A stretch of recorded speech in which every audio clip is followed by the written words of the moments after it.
বলিউড ও টলিউডের জনপ্রিয় সঙ্গীতশিল্পী অরিজিৎ সিং গত এক দশক ধরে হৃদয় ছোঁয়ার মতো অসংখ্য গান উপহার দিয়েছেন এই সুরের জাদুকর। কিন্তু এবার সে পথে রাশ টানারও সিদ্ধান্ত নিয়েছেন গায়ক।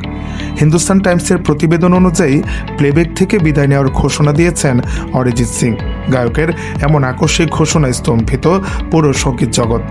মঙ্গলবার সন্ধ্যায় সোশ্যাল মিডিয়া এক পোস্টের মাধ্যমে অরিজিৎ জানান প্লেব্যাক গায়কের দুনিয়া থেকে বিদায় নিচ্ছেন তিনি।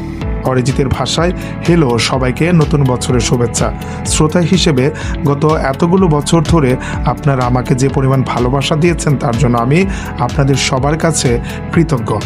প্লেব্যাক কণ্ঠশিল্পী হিসেবে কাজ করবে না উল্লেখ করে তিনি আরও বলেন, আমি অত্যন্ত আনন্দের সাথে জানাচ্ছি যে এখন থেকে আমি প্লেব্যাক কণ্ঠশিল্পী হিসেবে আর কোনো নতুন কাজ করব না। আমি এখানে ইতি টানছি। এটি সত্যি একটি চমৎকার পথ চলা ছিল। এদিকে অরিজিতের এমন হুচ করে দেওয়া ঘোষণায় ভক্তদের মাঝে মিশ্র প্রতিক্রিয়ার সৃষ্টি হয়েছে। কেন তিনি ক্যারিয়ারের তুঙ্গে থাকা অবস্থায় সিনেমার গান থেকে সরে দাঁড়ানোর সিদ্ধান্ত নিলেন তা নিয়ে চলছে নানা বিশ্লেষণ। তবে তিনি সিনেমার বাইরে ব্যক্তিগত প্রজেক্ট বা লাইভ কনসার্টে নিয়মিত থাকবেন কিনা সে বিষয়ে স্পষ্ট কোনো বার্তা দেননি।